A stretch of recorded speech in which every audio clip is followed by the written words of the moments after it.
नमस्कार। आप लोगों को बहुत ही सुंदर एक बेटी विवाह गीत सुनाने जा रही हूँ। आप लोग को कैसा लगे प्लीज़ लाइक करिए, सब्सक्राइब करिए और हमारे चैनल श्रद्धा माँ लोधी लोकगीत को आप लोग सपोर्ट करिए। राधे राधे, जय श्री कृष्णा। बाबा जब बेटी के बर खोजनी करे, बेटी देवढ़िया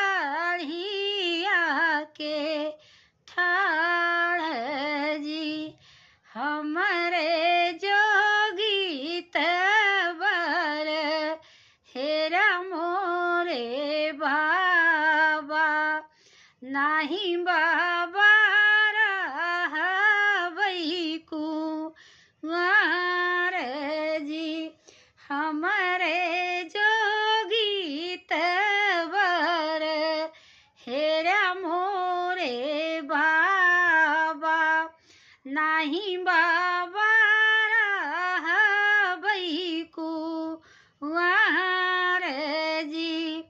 कुआना के पानिया सुखाई गए, बेटी पुराई गई कुम्ही लाई जी, गंगा जमुना बीचे रेत उड़ा तू है, अब बेटी रहू कुंवर जी, गंगा जमुना बीचे रेत उड़ा तू है, अब बेटी रहू कुंवर जी।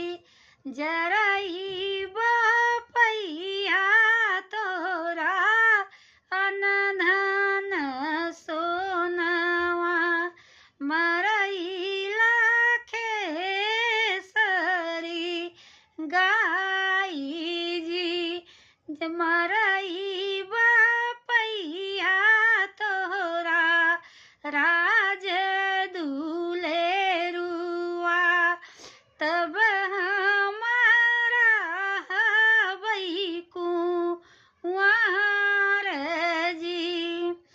अरे कुआना में पानिया जे होई गए बेटी, पुराई नहालर